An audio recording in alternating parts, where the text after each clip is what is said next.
बिस्मिल्लाहिर्रहमानिर्रहीम। आज हम पढ़ रहे हैं statics. What is statics? Statics के मतलब पढ़ रहे हैं स्टैटिक्स। स्टैटिक्स जो है वो is a branch.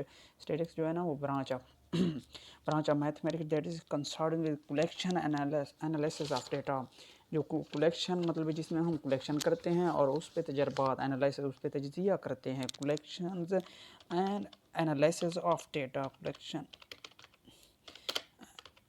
Analysis of data के मुतल्लिक़ है स्टैटिक्स। जो हमारा कलेक्शन एनालिसिस ये ब्रांच ऑफ मैथमेटिक्स है जिसमें हम कलेक्शन एनालिसिस डेटा करते हैं। स्टैटिक्स में हम इंडिविजुअल के बारे में स्टडी करते हैं, मतलब उनमें counting, non counting, quality, quantity सब कुछ आ जाता है और उस पर तजिया ऑब्जर्वेशन करना, हाइपोथेसिस देना, तो वो स्टैटिक्स में आ जाता है। स्टैटिक्स को हम मज़ीद दो ब्रांचों में तकसीम करते हैं। उन ब्रांचों मज़ीद दो ब्रांचों में डिवाइड करते हैं। Descriptive statics. स्टैटिक्स का वो ब्रांच है जिसमें हम कलेक्शन के मतलब पढ़ेंगे, जिसमें हम कलेक्शन के मतलब पढ़ेंगे, कलेक्शन के मतलब पढ़ेंगे समरेशन, जिसमें कलेक्शन, समरेशन, कंडेंसेशन और description of important aspect. Condensation और डिस्क्रिप्शन।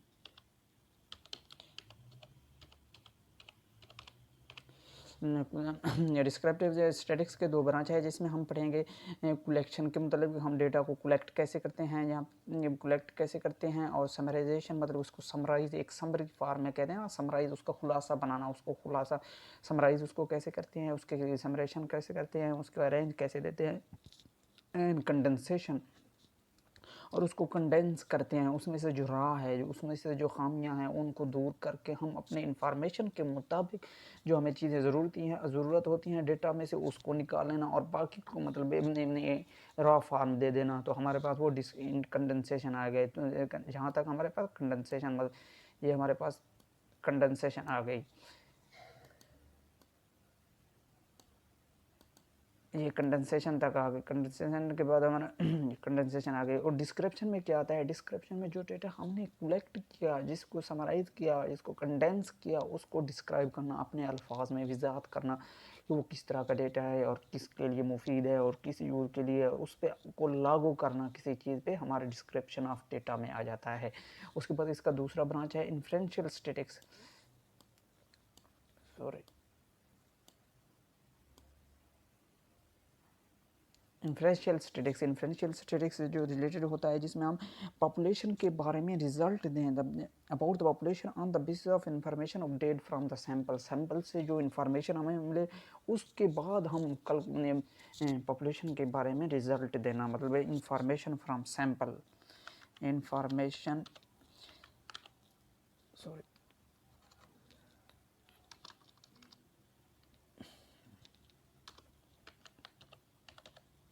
इंफॉर्मेशन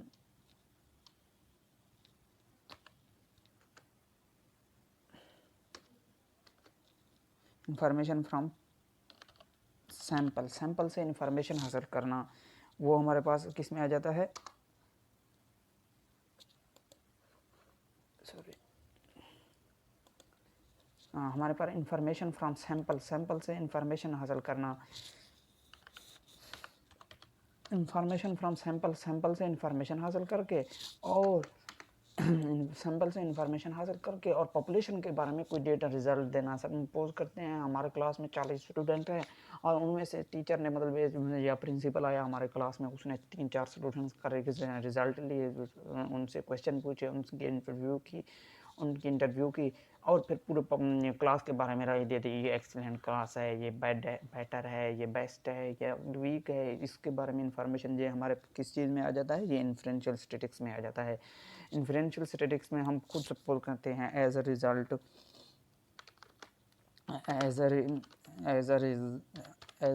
सपोज करते हैं, उसके बाद वो ड्रा कंक्लूजन आ जाता है इसमें, उसके बाद इसमें आ जाता है वो ड्रा कंक्लूजन, मतलब वो ड्रा कंक्लूजन उसके बाद आ जाता है इसमें we draw conclusion, one conclude that, मतलब वही सेम बातें, we conclude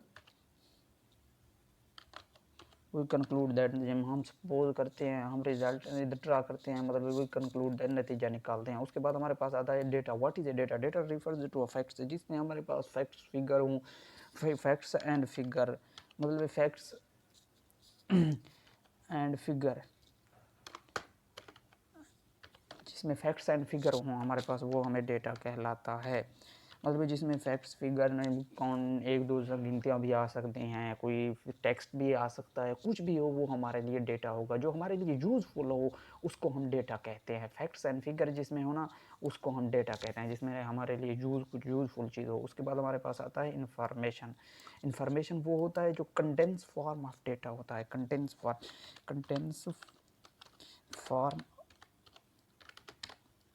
of data, condense form of data. Condense form of data को हम क्या कहते हैं? इन्फॉर्मेशन कहते हैं। इन्फॉर्मेशन क्या होता है? हमारे पास कंडेंस फॉर्म ऑफ डेटा होता है, मतलब हमारे पास कोई डेटा दिया हो, बहुत ज़्यादा तादाद, मतलब बहुत ज़्यादा हो, लेकिन उनमें से हमें कुछ चीज़ें लेना। सपोज करें आप बुक्स में कुछ लाइनें अंडरलाइन करते हैं, ये एमसीक्यूज में अहम है, ये एमसीक्यूज में अहम है, ये एमसीक्यूज में अहम है, उसको हम इन्फॉर्मेशन कहते हैं। मतलब कंडेंस फॉर्म ऑफ डेटा के लिए जो होता है ना, वो इन्फॉर्मेशन कहलाता है। डेटा में से कुछ चीज़, मतलब रा चीज़ें निकाल देना, और जो हमारे यूज़ के मुताबिक हों उनको अपने, मतलब किसी चीज़ नोटबुक पे, किसी चीज़ पे उसको नोट कर लेना, वो हमारे लिए इन्फॉर्मेशन होगा। कोई भी चीज़ हो उसमें खामियां ना हो, जो वो हमारे यूजेबल हो, उसको हम इन्फॉर्मेशन कहते हैं। उसके बाद डेटा के टाइप आ जाते हैं, जिनमें से प्राइमरी डेटा है। प्राइमरी डेटा जो होता है ना, जिसमें हम collected specific for the origin, primary data को हम कहते हैं ओरिजिनल डेटा। प्राइमरी डेटा जो है ना, इसमें ओरिजिनल प्राइमरी डेटा हमारे पास ओरिजिनल डेटा में आ जाता है। और ये डेटा वो होता है, मतलब हमने सबसे पहले खुद जो फर्स्ट हैंड हो, मतलब एक ही बंदे के बने हुए हो, मैंने खुद बनाया और खुद यूज़ करूँ। First hand data, first hand data मतलब मैंने खुद बनाया और खुद इसको यूज़ करूँ, किसी और को मतलब यूज़ करने, मैं खुद यूज़ करूँ, उसको फर्स्ट हैंड मतलब एक प्राइमरी डेटा कहते हैं। जो collected specifically for the investigation in hand, हम खुद कलेक्ट करें, मैं मतलब खुद इधर उधर कुछ इन्फॉर्मेशन लेना, मैं कहता हूँ मैं ज़्यादा नंबर हासिल करना चाहता हूँ, मतलब ये वो है, तो मैं खुद किसी से पूछूंगा यार कैसे इसमें हासिल करना है, तो खुद उस पर फिर अप्लाई करूँगा कि लोगों ने इस तरह पढ़ा, उनसे इन्फॉर्मेशन मैंने इकट्ठी की, फिर खुद उसी तरीके से पढ़ा, मतलब मैं उसी तरीके से नंबर हासिल करना चाहता हूँ। तो ये हमारे पास प्राइमरी डेटा हो गया।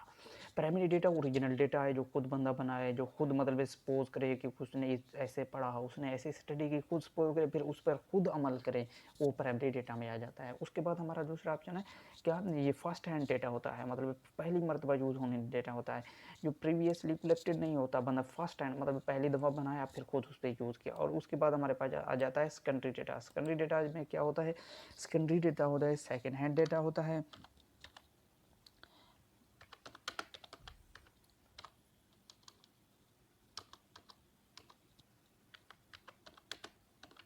सेकेंड हैंड डेटा होता है। सेकेंडरी डेटा क्या होता है? Second hand data. ये सेकेंडरी डेटा जो होता है वो सेकेंड हैंड डेटा होता है। Secondary data second hand data होता है, और ये प्रीवियसली कलेक्टेड होता है। प्रीवियस मतलब सेकेंड हैंड, किसी के पहले ने किसी ने कलेक्ट किया, उसके यूजेबल नहीं हुआ, फिर उसको से मैंने ले ली, मतलब किसी और ने ले ली, तो वो सेकेंडरी डेटा में आ जाता है। सेकेंडरी डेटा को हम इंफॉर्मेशन भी कह सकते हैं। प्राइमरी डेटा इंफॉर्मेशन में आ जाता है, लेकिन वो उसमें कुछ मतलब बंदा खुद, दोनों प्राइमरी इंफॉर्मेशन में आ जाते हैं, क्योंकि बंदा खुद उसको कलेक्ट कर देता है।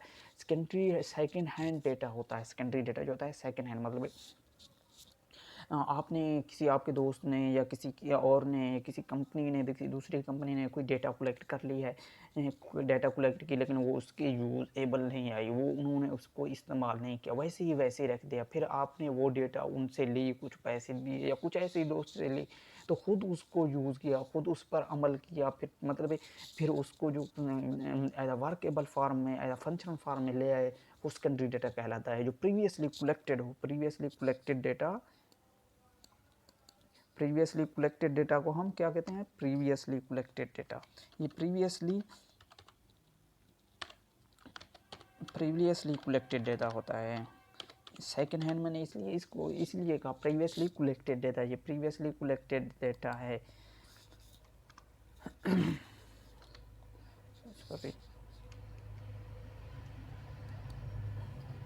प्रीवियसली कलेक्टेड डेटा को मतलब है वो सेकेंडरी डेटा। उसके बाद हमारे पास आ जाता है रॉ डेटा वो होता है मतलब जो मतलब ऐसी फॉर्म है जिसको हमने कभी इकट्ठा किया, कभी कलेक्ट किया या किसी से इंफॉर्मेशन लिया, उस पर कोई भी काम नहीं किया, मतलब रॉ डेटा वो रॉ डेटा में आ जाता है। सपोज करें आपने मतलब कुछ पॉपुलेशन वालों ने कुछ मतलब सेंसस ने मतलब जो मरदमशुमारी में जो लोग मतलब लोगों को गिनते हैं, उन्होंने ऐसे इन्फॉर्मेशन नहीं, फिर उस पर उसको ऐसे ही रख के उस पर रद्द अमल कुछ ना रिजल्ट दिया नतीजा दिया, वो रॉ डेटा कहलाता है। लेकिन उसके बारे में एग्रीगेट डेटा वो होता है जो हम समराइजेशन करते हैं, मतलब जिसका खुलासा डेटा का रॉ डेटा का क्लासिफिकेशन, उसको क्लासीफाई करते हैं, अरेंज करते हैं, असेंडिंग डिसेंडिंग आर्डर में उसको तरतीब करते हैं और एक स्पेसिफिक टेबुलर या ग्राफिकल फॉर्म में ले आ जाते हैं, तो वो हमारे पास एग्रीगेट डेटा हो जाता है। उस क्लासिफिकेशन में मतलब वो होता है इसमें हमारे पास क्या होता आता है सेनेसेस। इसमें सेनेसेस आ जाता है, सैम्पलिंग सेनेसिस आ जाता है। इसमें हमारे पास वही रॉ डेटा को हम क्लासीफाई करें एंड समराइज करें, मतलब उसका खुलासा निकालें, तो हमारे पास क्या हो जाता है एग्रीगेट डेटा हो जाता है। उसके बाद हमारे पास क्या आ गया population. What is A population मतलब वो जिसमें तमाम इंडिविजुअल शामिल हों, मतलब एक चीज़ का आप सपोज करें लाइन पॉपुलेशन, जिसमें तमाम लाइन शामिल हों, एक बंदा ना हो, एक बंदा मतलब इंसानी आबादी, तो आप पाकिस्तान के टोटल आबादी को लो वो पॉपुलेशन होगी, लेकिन एक शख्स इस पाकिस्तान के मुकाबले में एक सिटी को अगर आप ले लें, पूरे लाहौर को ले लें, कराची को ले लें, वो आ जाएगा सैंपल में। पॉपुलेशन में तमाम इंडिविजुअल को हम अगर रिज़ल्ट निकालना चाहते हैं कोई किसी चीज़ के बारे में, यानी हम मर्दमशुमारी करते हैं, तो एक एक बंदा उसमें मतलब उसको हम काउंट करेंगे, एक एक बंदे की खसूसियात काउंट करेंगे और रिज़ल्ट देने के लिए investigate every from investigating every member of A population from.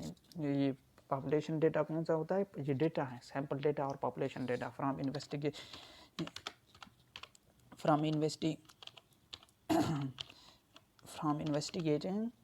investigating every member of population,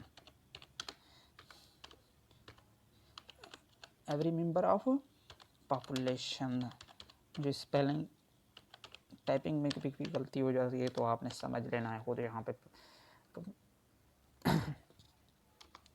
every member from investigating every member of A population, जिसमें हम हर एक शख्स को, अगर सपोज करें हमारा क्लास जो है ना, हम उसको पॉपुलेशन तस्वर करेंगे।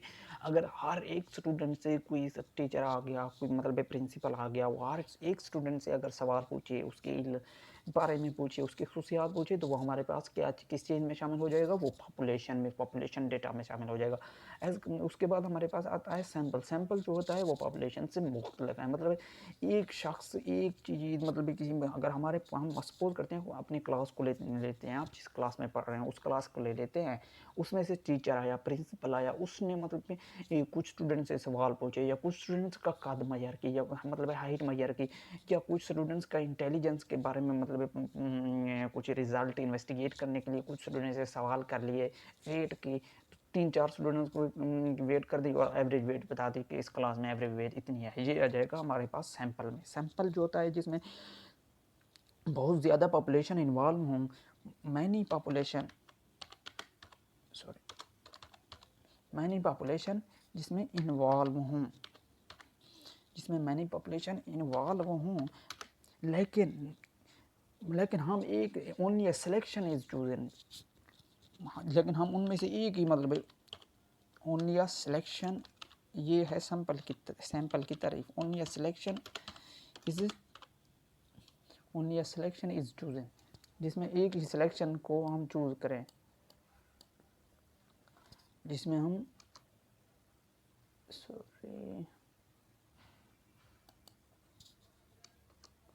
Only a selection is chosen, मतलब चूज किया जाता है उसको एक, तो ये हमारे पास क्या हो जाता है सैंपल में आ जाता है। Many population involve but only a selection is chosen, मतलब चूज, उसको हम क्या कहते हैं सैंपल कहते हैं। उसके बाद only a selection is chosen, वो हमारे पास क्या आ जाता है, only a selection is chosen. ये हमारे पास many population involve but only selection is choose, वो हमारे पास सैंपल आ जाता है जिसमें हम कुछ मतलब हमारे क्लास में है कुछ स्टूडेंट्स को मतलब उसके बारे में रिजल्ट, कुछ स्टूडेंट्स का तजिया करके उसका ऑब्जर्वेशन करके पूरे क्लास में रिजल्ट दे देना, तो वो सैंपल में आ जाता है। उसके बाद क्वेश्चन को हम मतलब अप्लाइड करते हैं किस चीज़ पे, पॉपुलेशन पे। क्वेश्चन मतलब हर एक शख्स से applied on population, apply question is applied on population. Question जो हम करते हैं ना इसको पॉपुलेशन पे अप्लाइड करते हैं। Question is applied on population मतलब एक ही क्वेश्चन से क्या मुराद है, आप क्या इससे नतीजा निकाल सकते हैं। सॉरी मैं सैंपल और पॉपुलेशन में से एक बात बताना आपको भूल गया। जो पॉपुलेशन का रिजल्ट होता है वो एक्यूरेट होता है, पॉपुलेशन का जो रिजल्ट होता है वो एक्यूरेट होता है। पॉपुलेशन का रिजल्ट जो होता है ना वो एक्यूरेट मतलब तकरीबन मैक्सिमम 100% चांस है वो सही होगा, लेकिन सैंपल में जो मतलब वो होता है ना, जो सैंपल में जो सैंपल में हमारे पास वो रिज़ल्ट होता है वो एस्टिमेटेड होता है, मे भी सही हो सकता है लेकिन मे भी गलत भी हो सकता है, मे भी करेक्ट मे भी रॉन्ग, दोनों 50-50 चांसेस होते हैं। 50-50 एस्टिमेटेड इसमें होता है। उसके बाद हम आ रहे हैं collection applied on population. Population पे इसको अप्लाइड किया जाता है। कलेक्शन इसको हम कहाँ अप्लाइड करते हैं, इसको हम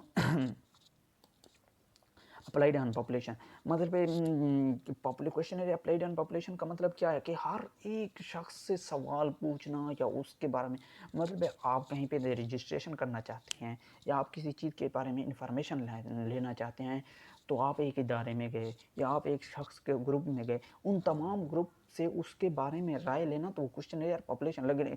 अगर उसके अब आ गया इंटरव्यू मतलब ये can be done on sample, can be done on sample, can be done on sample. ये जो होता है ना वो सैम्पल पे इसको हम डन करते हैं, इसको हम यहाँ पे can be done on sample पे मतलब ये अप्लाइड करते हैं।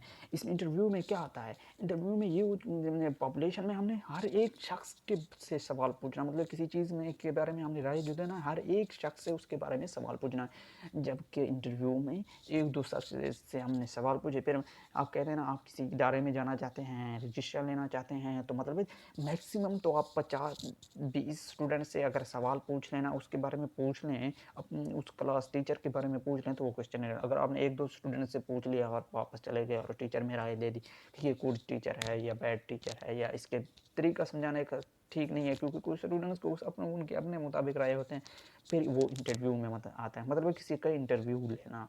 उसके बाद good information, what is good information. Good information हमारे पास क्या होता है, गुड इन्फॉर्मेशन वो होता है जो एक्यूरेट हो। गुड इन्फॉर्मेशन का क्या मतलब है, जो हमारे पास accurate, good information accurate, good information जो वो एक्यूरेट हो, कंप्लीट हो।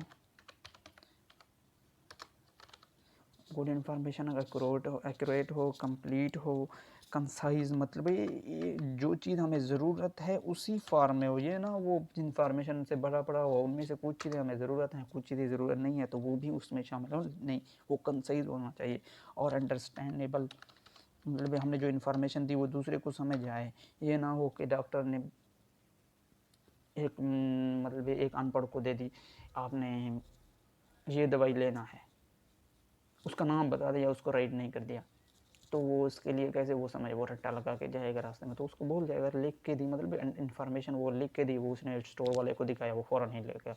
लेकिन अगर उसी को बता दे अल्फाज में बता दे तो रट्टा लगा के 1 घंटा 2 घंटा तो उसको वहाँ स्टोर वाले से लड़ना पड़ेगा कि क्या उसने बताया था, ये तो आप क्या बता रहे हैं, मतलब एक अंडरस्टैंडेबल हो। उसके बाद हमारे पास आ जाता है रेलिवेंट, मतलब जो इन्फॉर्मेशन है जिसके बारे में इन्फॉर्मेशन दे रहे हो वो रेलिवेंट हो, उसमें कोई एक्स्ट्रा चीज़ ना हो, रेलिवेंट उसी से रिलेटेड हो। मतलब आपसे कोई भी इन्फॉर्मेशन ले रहा हो सीए के बारे में, आप उसको मतलब MBBS के बारे में इन्फॉर्मेशन दे दें, तो एक्यूरेट तो रेलिवेंट तो नहीं हुई ना। आपने बाकी इन्फॉर्मेशन तो उसको दे रहे हैं, लेकिन आपसे उसने CA के बारे में पूछा, आप MBBS के बारे में इन्फॉर्मेशन देने लगे, तो रेलिवेंट तो नहीं हुई ना, ये अनरेलिवेंट में आ जाता है। तो इसीलिए ये है गुड इन्फॉर्मेशन के खसूसियात। और भी इन्फॉर्मेशन के गुड इन्फॉर्मेशन के खसूसियात हो सकते हैं। उसके बाद होता है वेरिएबल। वेरिएबल वो होता है जो चेंज हो, वेरिएबल से अलग भी रहा है, ये लफ्ज़ से क्या मुराद है, चेंज। लफ्ज़ से क्या मतलब, वेरिएबल, वेरिएबल से मुराद मतलब है चेंज, जिसमें चेंजिंग हो। वेरिएबल में हमारे पास एनी करेक्टर, मतलब कोई भी करेक्टर हो, any character which vary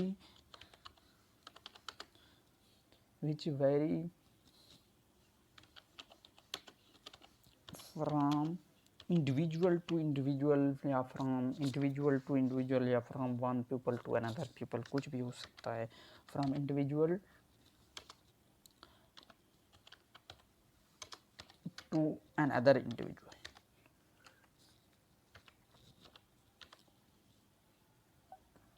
sorry to another, from one individual to another, any character which vary, sorry यहाँ पे जी any character which vary from one individual to another individual, एक ऐसी खसूसियात जो एक शख्स से दूसरे शख्स या एक चीज़ से दूसरी चीज़ तक जाने के लिए मतलब चेंज होता हो। जैसे इन्वायरमेंट हो, वो वेरिएबल होता रहता है, कभी टेम्परेचर कहीं पर होता है तो कभी क्या मतलब वेरिएबल, वेरिएबल जो चेंजिंग होते हैं। हमारा हाइट है वो बढ़ता रहता है, मतलब वेट है कभी बढ़ता है कभी कम, कभी इंक्रीज़ होता है कभी डिक्रीज़ होता है।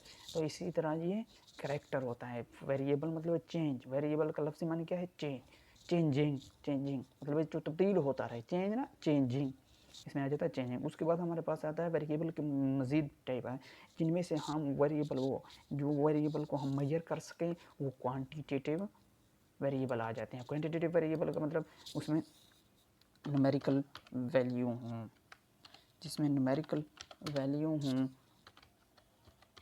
जिसमें न्यूमेरिकल वैल्यू हों हम उसको क्वांटिटेटिव मतलब वेरिएबल कहते हैं। और जिसमें नॉन न्यूमेरिकल हों उसको हम क्या कहते हैं, नॉन न्यूमेरिकल, उसको हम कहते हैं क्वालिटेटिव। क्वालिटेटिव नॉन न्यूमेरिकल, इसमें नॉन न्यूमेरिकल हो वो क्वालिटेटिव में आ जाता है। क्वालिटी नॉन न्यूमेरिकल, इसमें नॉन न्यूमेरिकल मतलब काउंटिंग नहीं कर सकते, नॉन न्यूमेरिकल। इसके पे ऊपर बाद में डिस्कस करेंगे। सबसे पहले क्वांटिटेटिव वेरिएबल मतलब है न्यूमेरिकल वैल्यू हो जिसमें काउंट कर सकें, यानी मसलन हाइट हो गया, मसलन क्या हो गया, हाइट हो गया, हाइट हो गया, वेट हो गया, कुछ भी, number of students in the class, कुछ भी हो, मतलब जो मैयर कर सकें, जो मेजरमेंट जिसमें हो उसको हम क्वांटिटेटिव वेरिएबल कहते हैं। क्वांटिटेटिव वेरिएबल में 2 टाइप्स आते हैं, कंटिन्यूस वेरिएबल और डिस्क्रीट वेरिएबल। कंटिन्यूस वेरिएबल वो हैं जो मतलब चेंज होते हों फ्रॉम पॉइंट टू पॉइंट, मतलब हमारा हाइट है वो चेंज होता रहता है, कभी फिक्स नहीं होता। हाइट हो गया, हमारा वेट हो गया, ये मतलब चेंज होते हैं, फिक्स जो फिक्स वैल्यू ना हो। वेट हो गया, हाइट हो गया, वेट हो गया, हमारा एज हो गया, ये कौन से आते हैं, ये कंटिन्यूस में आते हैं। और इसका नेक्स्ट पॉइंट है कंटिन्यूस वेरिएबल जिसका वैल्यू फ्रैक्शन में हो। बस इस बात को आपने रट्टा लगा लेना है, फ्रैक्शन में जो वैल्यू आता हो वो हमारे पास क्या हो गया, फ्रैक्शन में जो भी वैल्यू आता हो, इसको मैं हाइड कर रहा हूँ आपको। फ्रैक्शन, जो फ्रैक्शन में वैल्यू हो, जो पॉइंट में आ जाए वैल्यू जिसकी 2.1 2 कुछ जो भी फ्रैक्शन में आ जाए वो कंटिन्यूस वेरिएबल। और डिस्क्रीट वेरिएबल जो नॉन फ्रैक्शन हो, जिसमें नॉन सॉरी जो जो नॉन फ्रैक्शन हो, जिसमें फ्रैक्शन ना हो, जिसमें फ्रैक्शन ना हो, नॉन फ्रैक्शन, जो नॉन फ्रैक्शन हो। आपने इसको इन दो बातों को लाजमी याद रखना है जो आपको डिस्क्रीट और कंटिन्यूस में फ़र्क। वेरिएबल डिस्क्रीट में कौन से नंबर ऑफ़ स्टूडेंट जो फिक्स नंबर हो, मतलब जिसमें number of students in the class, number of students in the class number of students in the class, मतलब number of students in the class हो गए, कुछ भी number of students in the class और number of section in the school, जितने भी मतलब जो उनको काउंट कर सकें हैं। और उसके बाद हमारे पास आ गया और उसके बाद क्या आ गया, qualitative variable. Qualitative variable, a variable which can not be measure, which can not be indicate in numerical value, which can not have a numerical value, मतलब जिसमें खसूसियात हों, इसको एट्रीब्यूट भी कहा जाता है। सॉरी, इसमें एट्रीब्यूट आता है मतलब किसी की खसूसियात या करैक्टर। एट्रीब्यूट या करैक्टर, ये हो एट्रीब्यूट और करैक्टर जिसमें आ जाएं उसको हम क्या कहते हैं, एट्रीब्यूट या करैक्टर आ जाएं उसको हम क्वालिटेटिव वेरिएबल कहते हैं। क्वालिटेटिव का मतलब ये है, मतलब जिसमें नॉन न्यूमेरिकल हो, जिसमें इंटेलिजेंस आ गया, नॉन न्यूमेरिकल हो जिसमें इंटेलिजेंस आ गया, सॉरी, जिसमें इंटेलिजेंस आ गया,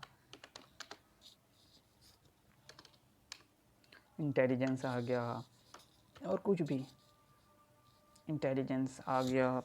qualitative variable eye colour, colour आ गए, फेवरेट फूड्स,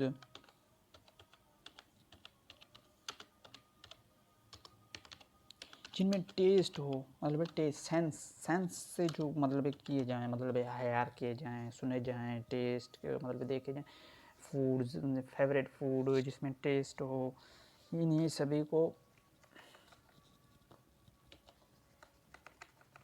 कलर आ गए, जो हमारे पास इंटेलिजेंस आ गया, कलर आ गया, फेवरेट फूड आ गया, टेस्ट आ गया, हैप्पीनेस आ गया। उसके बाद हमारा अगला टॉपिक कौन सा है, मतलब rate. What is a rate?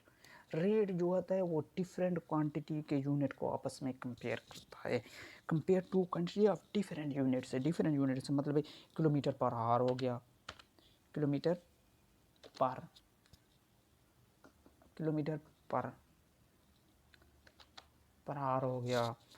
कोई और ऑप्शन आप खुद से ले सकते हैं, माइल पर सेकंड हो गया, मीटर पर सेकंड हो गया, कुछ भी हो, मीटर पर सेकंड हो गया। ऐसा यूनिट मतलब जो डिफरेंट, मतलब किलोमीटर लेंथ का हो गया, आर ये किसका हो गया, टाइम का। ये मतलब टू डिफरेंट क्वांटिटीज़ को हम मेजर करते हैं थ्रू रेट के ज़रिए। रेट कहाँ चला गया, रेट के ज़रिए हम टू डिफरेंट चीज़ों को मेजर करते हैं, रेट के ज़रिए हम टू डिफरेंट चीज़ों को आपस में मेजर करते हैं। ये हो गया रेट। रेट के ज़रिए हम दो डिफरेंट चीज़ों को आपस में मेजर, मतलब किलोमीटर हो गया, आर हो गया। और रेशो में जो होता है ना, उसमें हम टू सेम थिंग को, टू सेम क्वांटिटी के यूनिट को आपस में कंपेयर करते हैं, two same quantities, two same quantity unit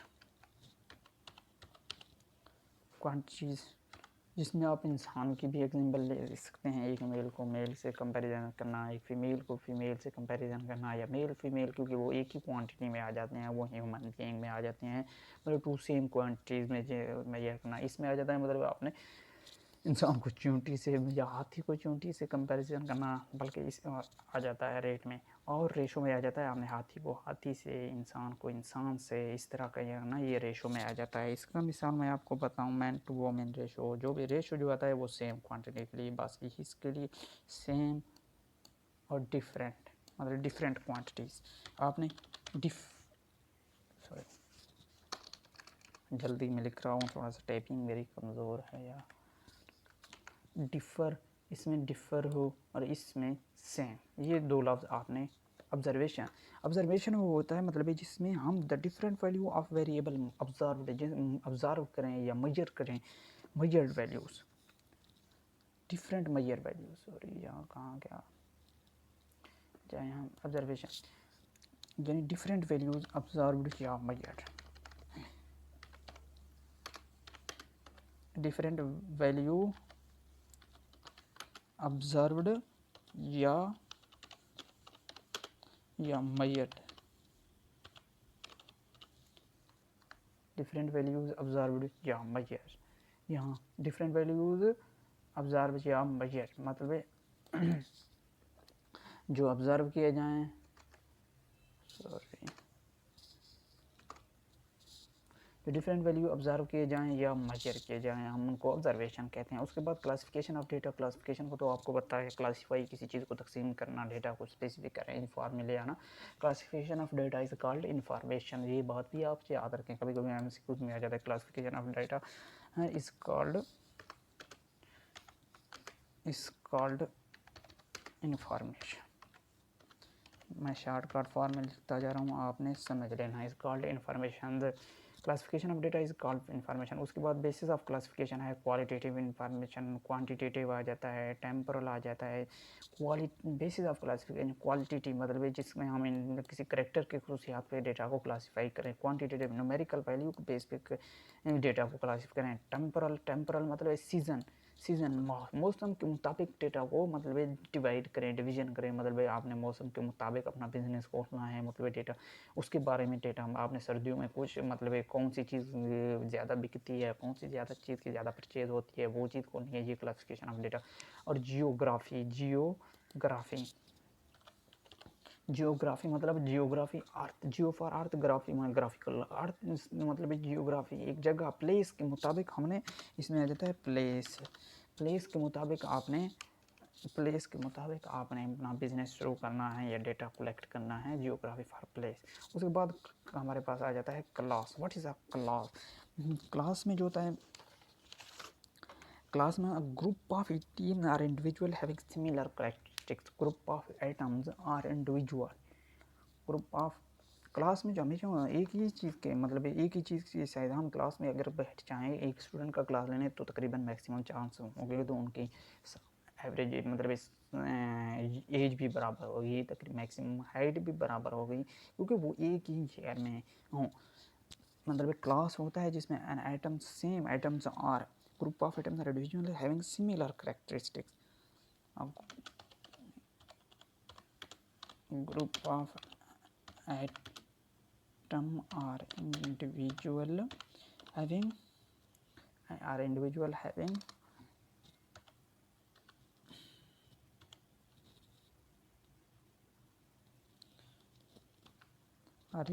having similar characteristics. Individual having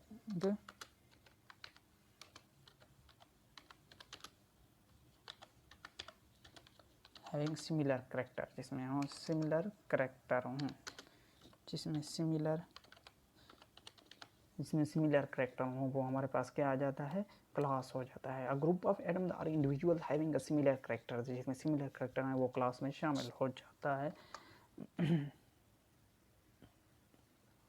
sorry मतलब हैविंग सिमिलर करेक्टर वो क्लास में। उसके बाद आ जाता है क्लास बाउंड्री। मतलब वो क्लास की ही बात हो रही है। ये क्लास की टू टाइप्स हैं, एक क्लास बाउंड्री होता है और एक क्लास लिमिट। क्लास बाउंड्री जिसमें ओवरलैपिंग हो, मतलब टू इंडिविजुअल हैं उनमें करेक्टरिस्टिक्स सेम हो, मतलब ओवरलैपिंग हो, overlapping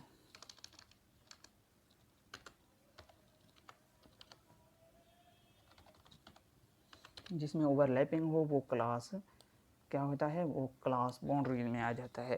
class boundary is technical terms use to express overlapping classes. मतलब 10 to 20, ये 20 पे क्लास ख़त्म हो गई लेकिन फिर 20 पे शुरू हो गई, मतलब ओवरलैप हो गई। 30 पे ख़त्म हो गई फिर 30 पे शुरू हो गई, ओवरलैप हो गई। 40 पे ख़त्म हो गई फिर 40 पे शुरू हो गई, ये फिर ओवरलैपिंग हो गई। मतलब ओवरलैपिंग जिसमें हो, जिसमें वो मुसलसल जारी हो, जिसमें कोई एंडलेस हो, कंटिन्यूस हो, मतलब ओवरलैपिंग होता है। ये हो गया हमारे पास क्लास बाउंड्री। मतलब 10 से स्टार्ट हुआ, 20 पे ख़त्म हुआ, फिर 20 पे शुरू हुआ, फिर 30 पे ख़त्म हुआ, फिर 30 पे शुरू हुआ, 40 पे ख़त्म हुआ, 40 पे शुरू हुआ। मतलब जिसका एंड ना हो, कंटिन्यूस हो एक लिमिट तक, तो उसको हम क्लास बाउंड्री ओवरलैपिंग क्लासेस कहते हैं। उसके बाद हमारे पास आ जाता है मिड पॉइंट ओवरलैपिंग। उसके बाद यहाँ पे हमारे पास था class limit.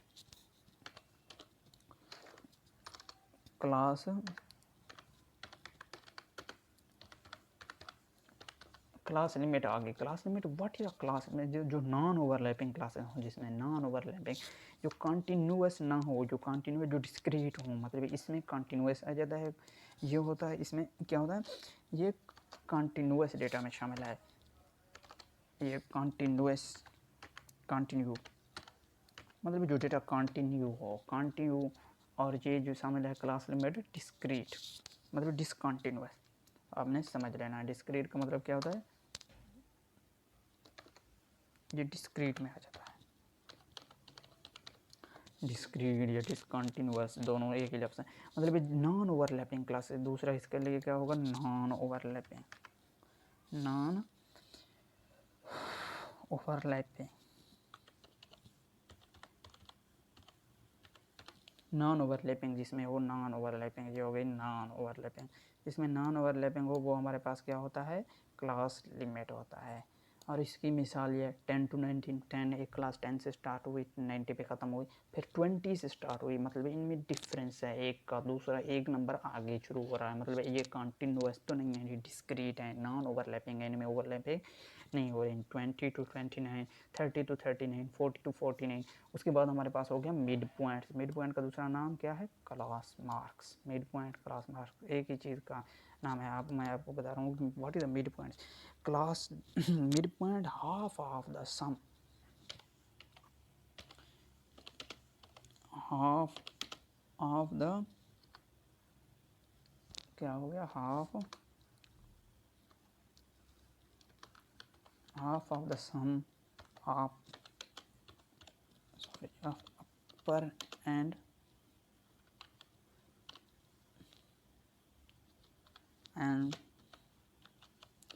Lower class boundary. Upper and lower, upper and lower class boundary या क्लास लिमिट, क्लास लिमिट या बाउंड्री।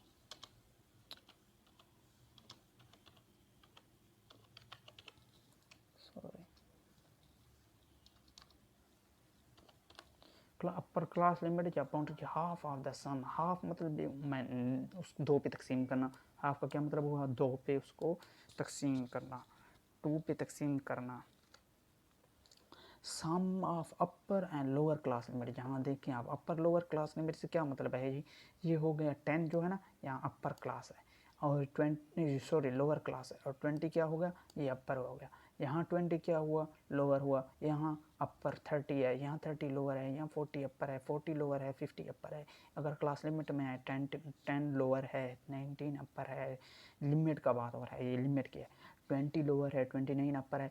वो कहता है इन दोनों को आपस में प्लस कर देना, 10 को 29 से प्लस कर देना, इन दोनों को यहाँ मतलब प्लस कर देना। मैं सपोज करता हूँ यहाँ साइन ये ख़त्म करके प्लस लगा देता हूँ ताकि आपको समझ आ जाए, ताकि आप इन दोनों को प्लस कर देना, फिर दो पे तकसीम करना, वो हमारे पास मिड पॉइंट होगी। ऐसे कोई भी क्लास को ले लें, इसको ले लें, इसको ले लें, इसको ले लें, जिसको भी ले लें, इसको ले लें आप। इसकी क्लास लिमिट भी ऐसा होता है, मतलब ये मैंने इसकी जगह प्लस लगाना है। यहाँ मैंने वैसे इंटरवल लिखा है, ये तो ये हम प्लस मतलब इन दो क्लासों को आपस में प्लस कर देना, जो हमारे फिर दो पे तकसीम करना है। ये दो क्लास हो गए, इन दोनों को आपस में प्लस करना, फिर दो पे तकसीम कर देना, तो हमारे पास क्या हो गया, क्या मिड पॉइंट क्या, class marks. It is the half of the sum of upper and lower class limits are boundary. उसके बाद हमारे पास आ गया क्या, सॉरी, ये मिड पॉइंट का half of sum of upper, half of, ये हो गया मिड पॉइंट, उसको दो पे तकसीम करना है, ये मैंने इसलिए शो किया। Half of sum of upper and lower class limits are boundary. उसके बाद हमारे पास क्या हो गया, क्लास विड्थ या क्लास साइज, क्लास इंटरवल, ये सब कुछ एक ही उसके नाम है। क्लास विड्थ हो गया, क्लास साइज हो गया, क्लास इंटरवल हो गया, या हाइट हो गया, एक ही चीज़ के नाम है। It is a difference, difference मतलब negative, difference between, difference between class boundary की अगर बात हो जाए तो upper and lower class boundary, difference है, सॉरी कहाँ चला गया, डिफरेंस बिटवीन, यहाँ पे जो मैंने डालते जा रहा हूँ, upper minus lower,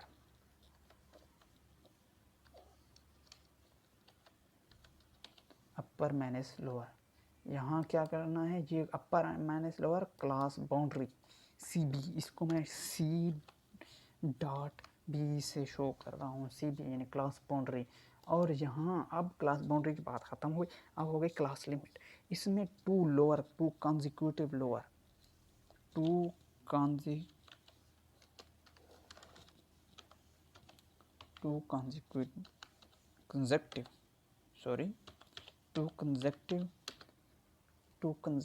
class limit. Two consecutive class limit कौन सी limit? Two consecutive difference between, पहले आप अपर से पढ़ना है। It is a difference between two consecutive upper और लोअर क्लास लिमिट। इसको मैं एक ही पॉइंट बना रहा हूँ,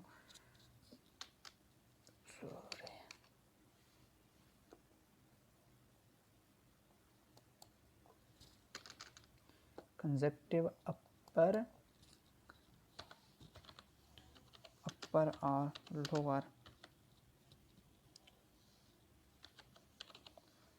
लोअर क्लास लिमिट। अब मैं आपको समझा रहा हूँ। टू कंसेक्टिव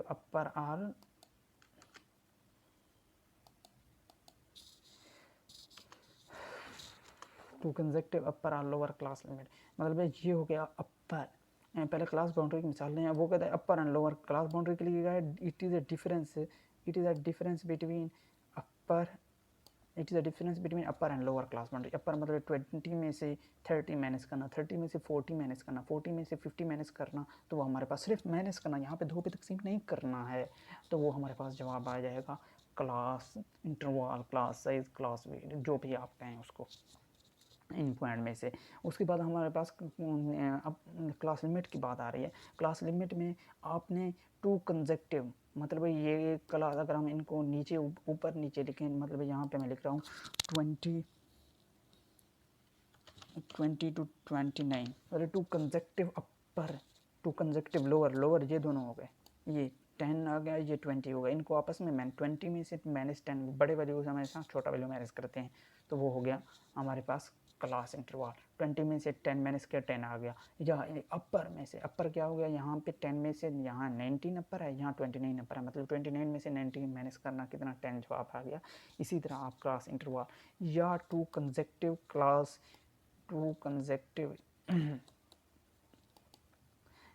कंसेक्टिव आपने क्या करना है, टू कंसेक्टिव आपने क्या लिखना है, टू कंसेक्टिव मिड पॉइंट्स। क्या? Mid point. आपने जो मिड पॉइंट लिखा है, अपर मिड पॉइंट को, मतलब लोअर मिड पॉइंट, जो 2 मिड पॉइंट हैं, 1 2 3, मतलब एक पे एक मिड पॉइंट है, 2 पे दूसरा है, 3 पे तीसरा है, तो 2 में से पहले का माइनस करना, वो हमारे पास क्लास इंटरवल आ जाएगा। उसके बाद वो कहता है open and class. Open and class वो होता है जिसमें ना नेदर, ये लिमिट के लिए यूज़ होता है,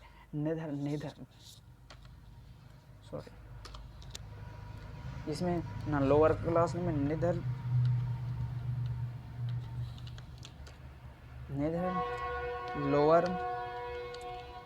लोअर क्लास लिमिट